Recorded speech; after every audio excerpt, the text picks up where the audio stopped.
What's up YouTube? This is the Wisco Boater channel. My name is Chad. This is a very special episode that I'm going to be putting on the channel here. I have recently come into contact with a gentleman who owns some Miami Vice Scarabs. Now if you've seen one of my daydream vlogs that I did probably a year and a half ago, as it's November of 21 right now, I did a vlog about my top 3 go fast boats. And the number 1 boat on that list is the Scarab 38 KV. And they used that boat in the show Miami Vice, which is a childhood favorite show of mine.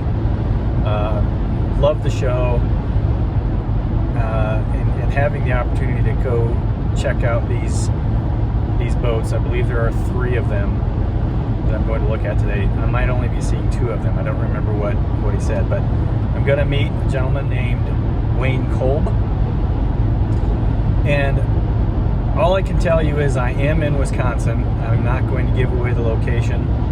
Some of you watching this might have an idea of where these boats are, but I did promise Wayne that I would be discreet about this. So I am not going to show where I'm going. I am in Wisconsin. Most people know that several of these boats are in Wisconsin. But Wayne knows a lot about these boats and Miami Vice. We've had some good conversations leading up to this visit, and his knowledge of the show and the people that he knows and his connections and contacts through owning these boats is pretty special. So I'll pull up to the spot here where these boats are located, and once I'm inside, I'll start the camera up again and I'll show you guys what I'm looking at. To be able to see these boats is almost like meeting a childhood hero. That's kind of the way I look at this. So we'll go inside and see what they look like. This is gonna be cool. All right, so before we get to looking at the boats, I wanted to kind of just give you a heads up on how this video was framed, because Wayne is very, very comfortable talking about the boats. He just wasn't super comfortable being on camera. So what I did was I just focused on the boats basically the entire time. You'll see Wayne here and there in the video, but just listen to what he says about the boats. He's super knowledgeable about the boats and the show. It's really a fun listen. It's about 35 minutes from here, I think, the rest of the way. So stick around and watch it. If you're a Miami Vice fan, I think you'll love this video. So yeah, enjoy. So we've just walked in the shop here, and the first thing you see is a Daytona replica that was not built for the show, but built right after the vehicles for the show were built. And behind that, we've got 3 38 KVs.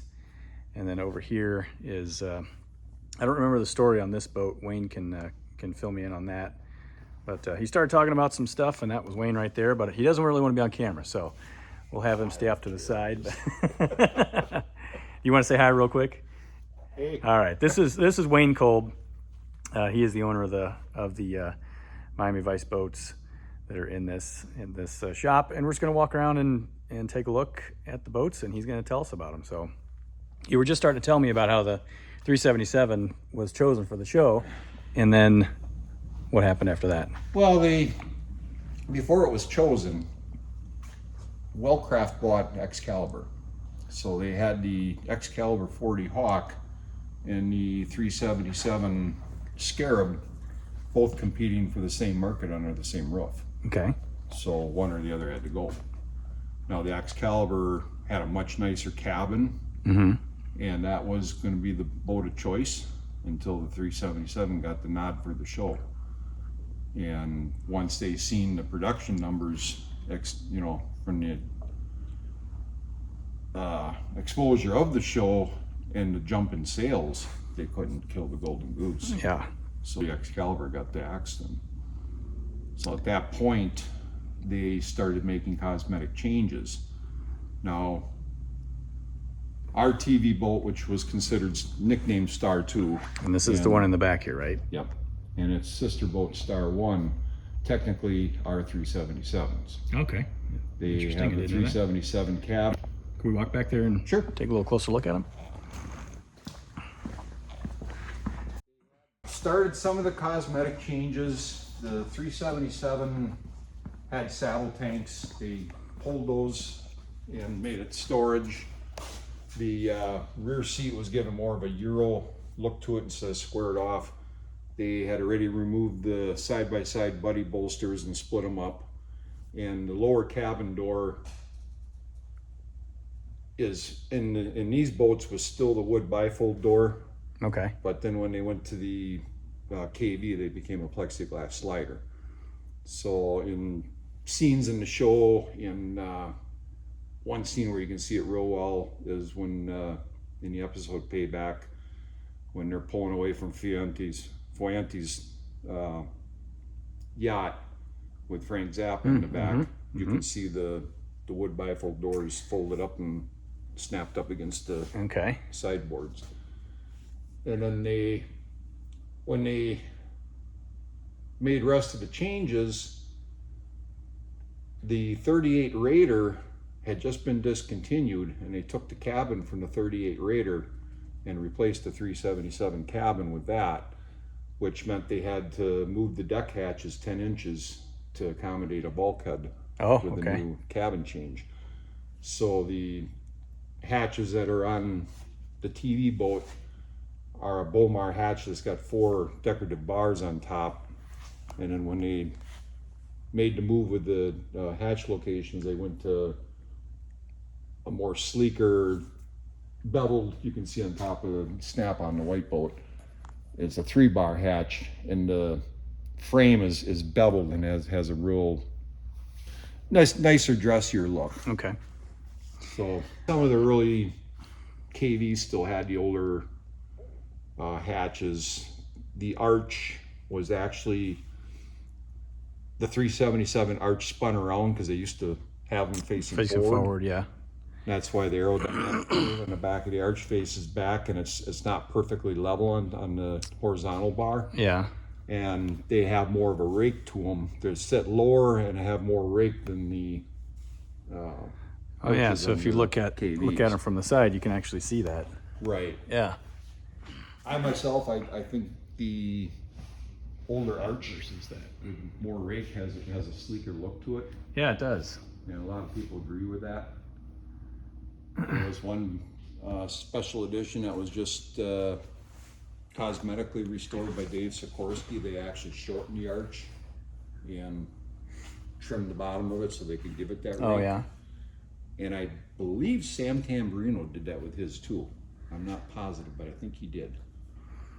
Now this boat here was a part of the show, but it was not on screen. Is that what? No, this was screen use. This was a screen use boat. Okay. They had to provide 2 boats. Yeah. At all times, and both boats had to be on location whenever they shot. Now ours was, well, they called it, they dubbed it as the stunt boat because Star 1 was the camera platform, but they really didn't do any. You know, it's not like a movie with cars where they're crashing them into each other and jumping. And Yeah. So it basically was a hero boat.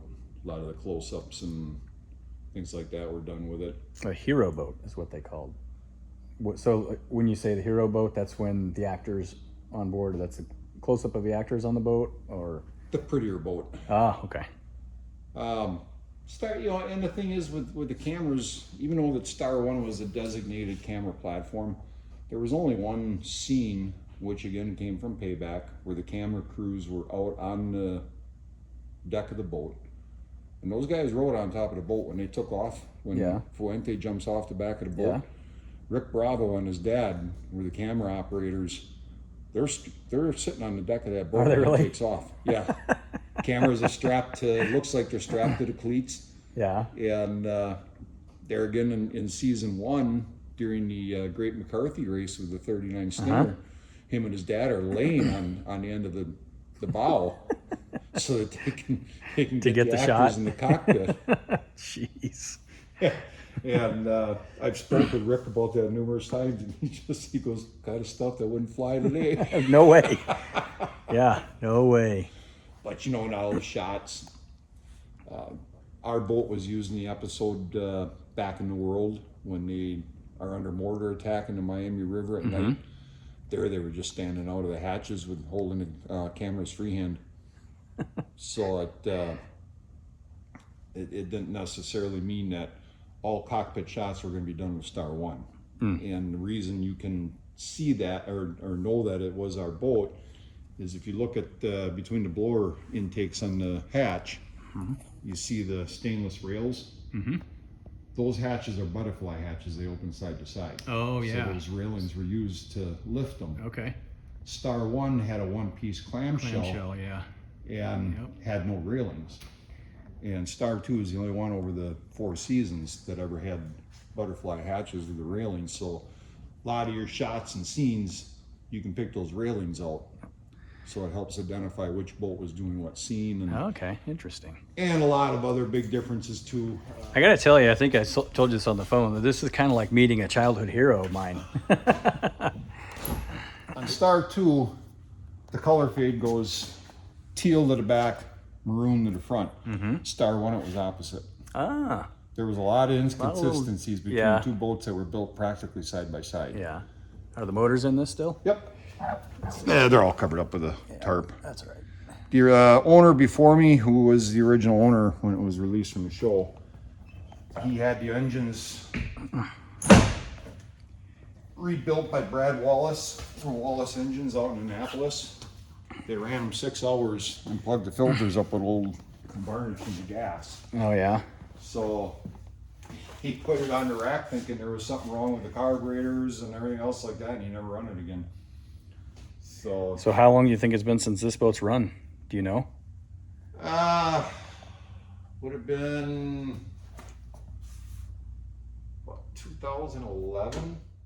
That's right. We don't care about the dirt. It's more about the boat.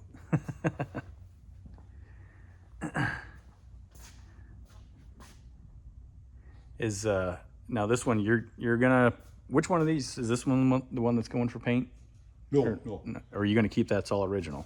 This restoration won't start for a couple of years yet. Okay. The one farther. furthest back against the wall that was a restoration. It was to be done by a guy over in the Detroit area. He passed away from cancer during the restoration. They were about 85% finished with it. I had no intentions of buying it. They had reached out to me in the page about paint codes. That was the only reason I knew about the boat. And then a couple, 2-3 years later, they reached out again about some information, and then we started to connect on the boat. And the funny thing about the boat was it had spent most of its life abandoned in Trenton, New Jersey. Oh yeah. Okay. I remember you telling me about that on the phone. It sat right across the street from a food distributor that I used to deliver to every other Wednesday for years. So I used to walk over and look at this boat all the time. Yeah. Not knowing 20 years later I'd own it. You'd end up having it. Yeah. And then as we started looking at the VIN numbers, we started to discover that off of the month of the builds, the Snap-on boat and this boat were actually built side by side. The Snap-on boat. Yeah, this one. This is the Snap-on boat. Yeah, this Okay. one started out as a Miami Vice edition, and in 1993, Brian and Wilma Ross bought it from Bill Taylor, who had ordered it new for their poker run series that they sponsored up in Canada with Bill. Okay. And they actually ran the 93 season in the Vice colors, and then in 94 they did a complete re of the whole boat. And at that point they covered up, sanded off the colors and painted it white for their graphics. Yeah. This originally, this was going to be the one that was going to go by Dave and be painted back to the Vice colors. He would have it probably about 2 years. And this one here, with some of the work that still has to be done with it, and a lot of times I have very limited time. Yeah. I was concerned that we wouldn't have it completely finished and ready to go for next summer. So Dave is going to do this one first. We'll run this one again next summer. And you've been running this one for a while now? You've owned this one for a while? This year was this year was the first year? First year in quite a few years. What Dave will be doing with this one is plugging these holes. They had worked with Donnie Waddick from Wellcraft. He had set the X dimension because they put 900 blower motors in here, and they set the X dimension way up high for the number 3s, and the intakes are they put shorter intakes on, or flame arresters on, and they still rub on the inside of the intakes. Number 3 drives is pretty fragile for 900 horse. We're going to run them at about 850. Yeah, that's a lot of power. But I got a nice set of reconditioned number 5s that had really low hours on them. So the number 5s will be going on the snap-on boat when it goes to Dave. They'll get recut for the number 5s, and then the blower motors will be going in here. The 600s that are in here will go in this boat, and that'll be a really nice match for the number 3s. Okay. Because these TRS drives, you're right on the edge at 600 horse. Yeah. You can't be getting too crazy with them. And in these drives, they got roughly 30 hours on them now. These will be reconditioned cosmetically and then be saved for the Star 2 restoration. So a lot of switching around, flip-flopping between boats. Well, you got the parts that need to go where you want them to go, though, so. Yeah, when Tim's wife contacted me, well, actually it was a friend of his wife. When he passed, she didn't really want to do anything with the boats. He had 3 iconic boats that were all Wellcrafts, and she didn't want a lot of strangers coming around, so his brother took this boat down to North Carolina. He was going to try and finish it in his spare time, but he's a crew chief in NASCAR, so he has no spare time. Yeah, I would say not. And after it sat down there for 2 years, they reached out to me and asked if I could help find a buyer for it, so they didn't have to have a bunch of people calling and coming to see it. And I was more than happy to give my hand with it. And then after talking with them and more I thought about it, I was like, I like that boat. I like the power package that's in it, and the price they were asking was very fair. Yeah. Considering the power package. I mean, between the engines and the Speedmasters, they were just the value of those was almost to what they were asking for the boat. Not a bad deal then. And a guy by the name of Sparky, he's a very reputable structural guy in the boat industry. He had put the new transom in it, all new stringers. Like I say, Tim was about 85% complete with it. Yeah. They didn't get it finished before he passed. So it doesn't really need a whole lot. The cabin is in exceptional condition because it had been abandoned the first year.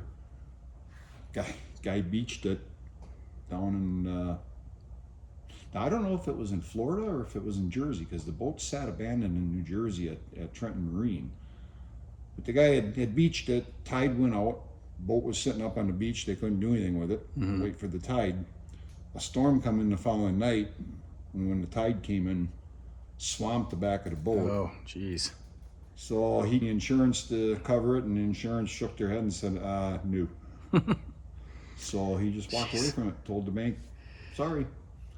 And it sat all those years at Trenton until Tim bought it. There's only 76 hours on the meters. No shit. Yeah. A good solid season. That's unbelievable. The refrigerator still has all the warranty papers and instruction manual and everything all cable tied to the racks inside of it yet. Now this never even been turned on. Is this an 85, 86? Both these are 86s. 86s, okay.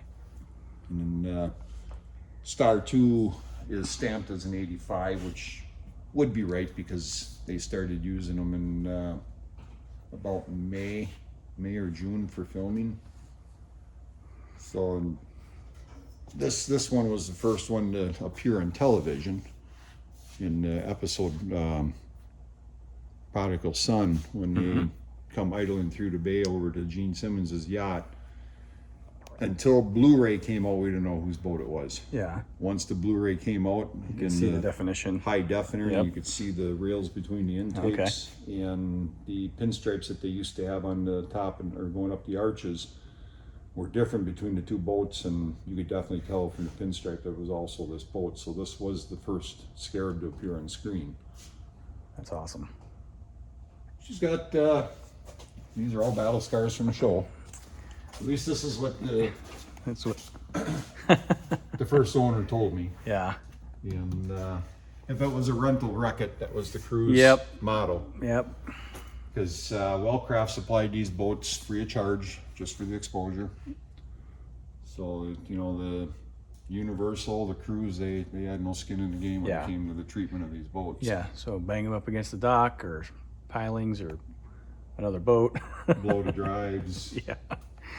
One really cool thing that I found on here, and it actually had a lot to do with the owner of the boat was hesitant about selling it. He was afraid to sell it, that it would get into the wrong hands and not get restored or get parted out. And talking with people from the crew, Bill Erickson from Wallcraft, who was the father of the whole program, they had spoke of how the crew, to keep them sorted out on the radio when they're on location, they nicknamed them Star 1 and Star 2.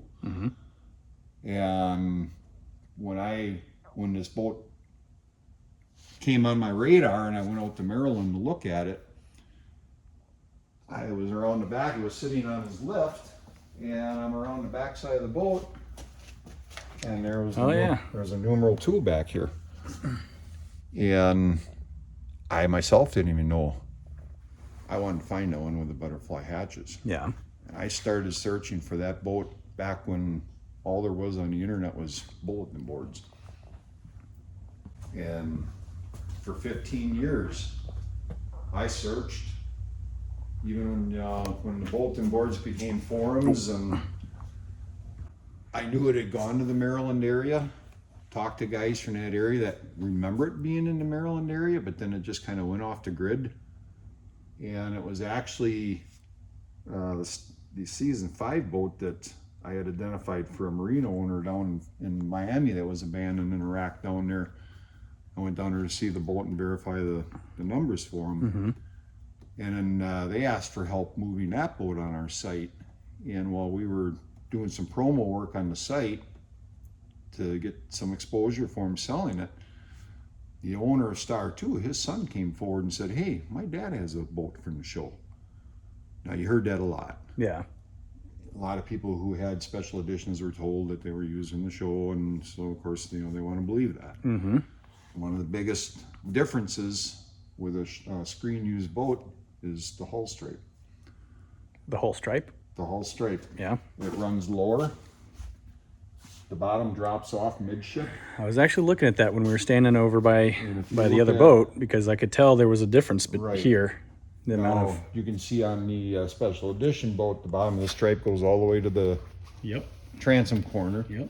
And the top of the stripe follows this contour line. That was Okay. a copyright thing. Universal would not allow Wellcraft to replicate the hull stripe that was used in the show. Oh, okay. And, so, yeah. So when the owner's son sent me a private message of some of the pictures, I was like, son of a gun, there it is. After all these years, it got dumped in my lap. That's amazing. I took a load out to Maryland. He came and picked me up at a shopping mall. Went to see the boat. I was like, my God, this is the holy grail. I was like, That's it awesome. took 2.5 years to get the old fella to finally let it go. And sealed the deal was I knew the significance of that number 2. Yeah. His son asked me about it. I told him. He in turn thought he was going to tell his dad some history, and his dad says, I knew that the day we bought it. They told us. And he says, the fact that Wayne could tell you what that meant, he can have the boat. Yeah. That was actually what sealed the deal, was the fact that You knew the history and knew significance of the number knew what it 2. was. Yep. Now we don't have to talk about Star One and where it's at and who owns it, but that boat is in Miami, correct? Right. Yeah. Fort Lauderdale. Fort Lauderdale. Okay. Yeah, that was the one that was down at the Miami Boat Show. Yeah. I'll grab a picture off the internet and show that one, but you told me enough of the story on the phone that we'll just leave that off this episode of my channel. All right, well, Wayne was kind enough to take the cover off, so the boat is in need of restoration for sure. The sad thing was, he ran the boat 6 years. He thought the motors were getting tired, so he racked it outside, and just a cockpit cover on it. And it sat for 24 years. And he suddenly decided that maybe he should do something with it. Pulled the motors out, sent them to Brad. I spoke with Brad after he had done the motors, and he told me, he said there was nothing wrong with those motors. Yeah. Yeah, they had, what is there, 230 hours on the meters. Yeah. So it's probably about 225, but that could be idle time too. The 170 something is probably, the 180 is probably the more accurate, because there would have been a lot of idling. Yeah. On the show, Sure. idling in position and stuff, waiting for shoots, and so the 180 is probably more accurate as far as runtime on the motors under power versus idling. Because when I spoke with Brad, he says there's nothing wrong with those motors. Yeah. He says we wherever there was upgrades available, he says we made the changes, refreshed them, but he says there was absolutely nothing wrong with them. So not to have you repeat yourself, because you just told me this while I wasn't running video, but this went through Hurricane Sandy and sat on out his lift. on his lift, got filled with water, Didn't have the drain plug in. and it did drain out, but this isn't from getting wet from Hurricane Sandy. This is just years of sitting. just neglect. Yeah. It sat 24 years outside of the cockpit cover, and then after they had Brad go through the motors, he was going to run them as the boat was. Well, they ran 6 hours before he plugged all the fuel filters up with varnish, and then it sat on his lift behind his house for 3 more years without going anywhere. Jeez. We have turned the motors over. This one is, normally they'll crack in the corners. This one is completely intact. And some of the gauges will just take a mild restoration. A lot of them, I've got a brand new flasher that was never installed in a boat that came out of a boat liquidator. So we have a brand new medallion flasher for it. I have a new sink gauge, 1 tack, and a brand new speedometer that all came out of liquidators. So they're brand new, still in the medallion packages yet. Blown cover, the other boat over there, has all the same gauges, and there's only 70 hours on a boat. They're almost pristine, so we can make up what we need out of there. And then the hour meters, those I'll send into a place that we use for truck gauges. They rehab the gauges. They do a beautiful job on old gauges for Chevys from the 50s and things like that. They do an amazing job restoring gauges. So we'll have them restore so we have the original hour meters yet. And when you see how the crew is hanging over this boat on the front of the Making of Miami Vice book, you got people all lined along the edge of the boat, while the camera crew is standing on the back with the camera up on top of the arch to shoot the scene going out to out where the buses don't run. Oh yeah. And they're going to get Tony. The cameraman stood on the hatches and had the camera resting on top of the arch with a rug underneath it. And there again, the guy held on to the arch for dear life. Jeez. Shooting video or film. And but on that in the pictures that Rick has from behind the scenes and on the front of that book, there's people standing on the dock and they're leaning over, hanging onto these railings, and that whip is right here. Yeah. So it was pretty understandable why the whip went away, because Yeah. somebody was going to catch that in the eye. Yeah, for sure. But the whip was actually laying in the cabin here yet, and the coil was still in the bracket on the side. And that same model is still made to this day, and all the deck hardware for it is all still made by Perkle yet. So we got all that. There's a little something for you. Spytech. Oh yeah. Michael Talbot signed the motors when It was in 2015. That's cool.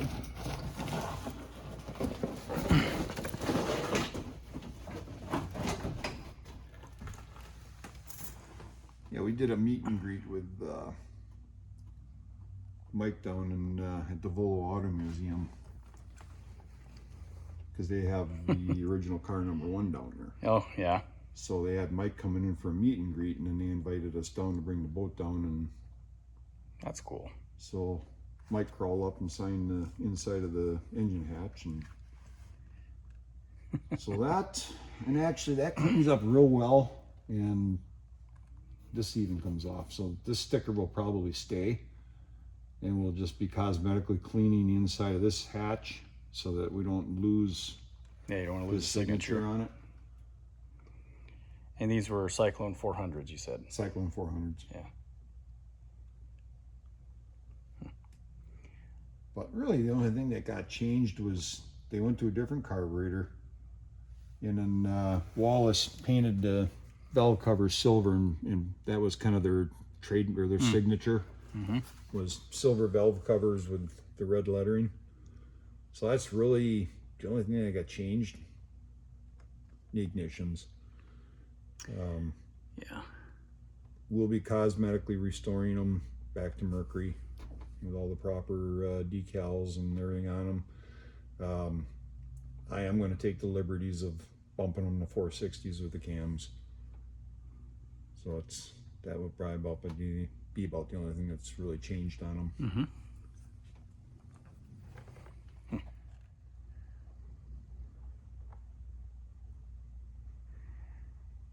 And I've seen this boat before, so we'll have to get down and tell me. I know that it's not a show boat, but I do want the story on that because I've seen pictures of it on the internet before.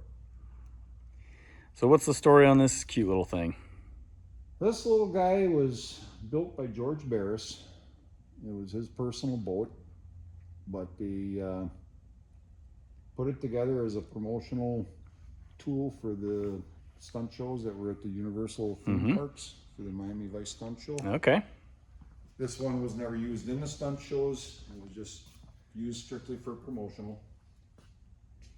Just a fun little boat. What kind of boat is it? It's a Scarab 21 footer. Okay, 21 foot. Yep.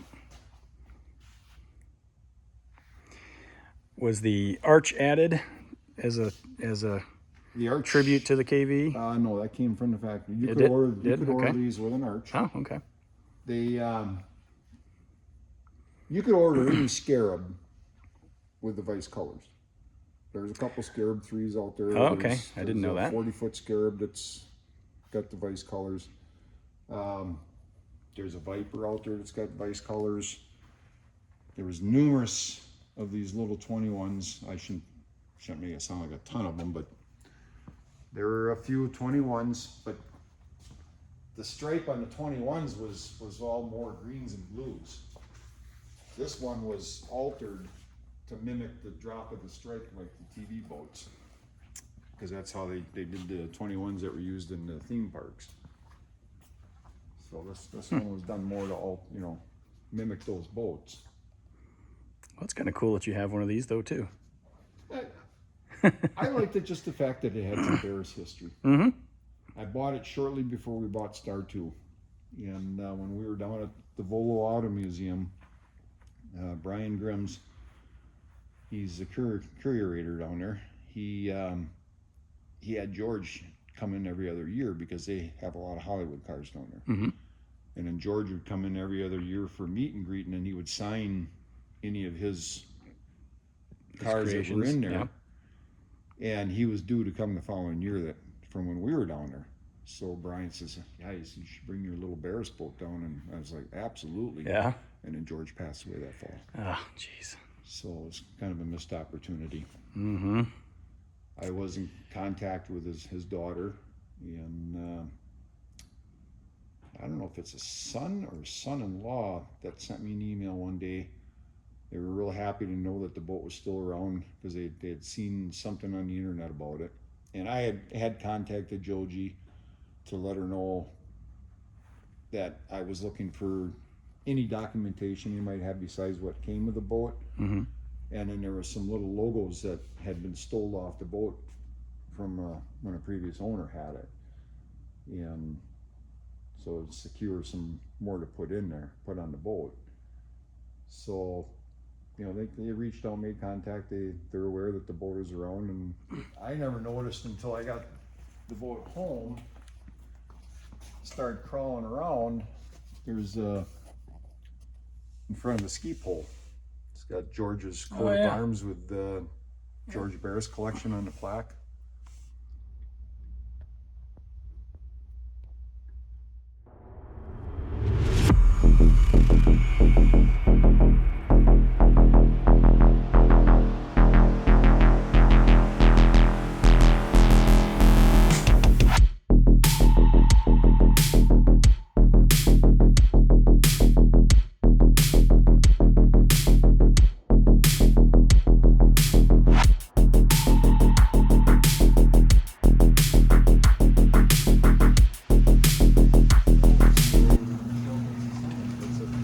We're gonna go for a little spin. Black is an ugly color to try and keep clean. Good God. Now this is some of the apparel wear that we sold. Oh yeah. Each year the jacket's changed, and it looks like a Ferrari, but it does not sound like a Ferrari. I bet it's gonna sound like a Corvette.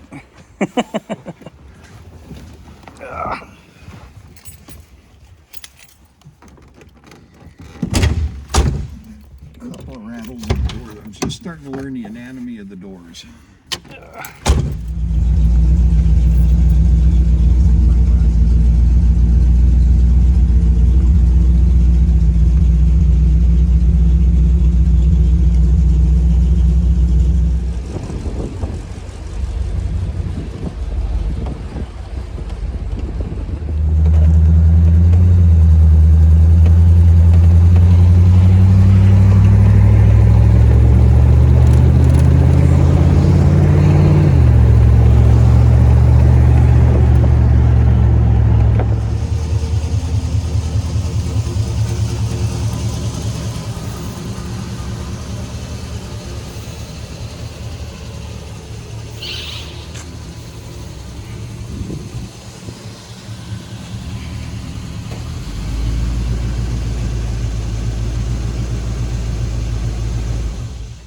All right. Well, Wayne, thanks a lot for giving me the tour of your shop. This was an amazing opportunity. I really appreciate it. So, No, I'm glad you could make it. yeah. Well, I'd love to come up and visit you again sometime soon and see how the projects are coming along. So, Might put you to work. yeah, that's all right with me.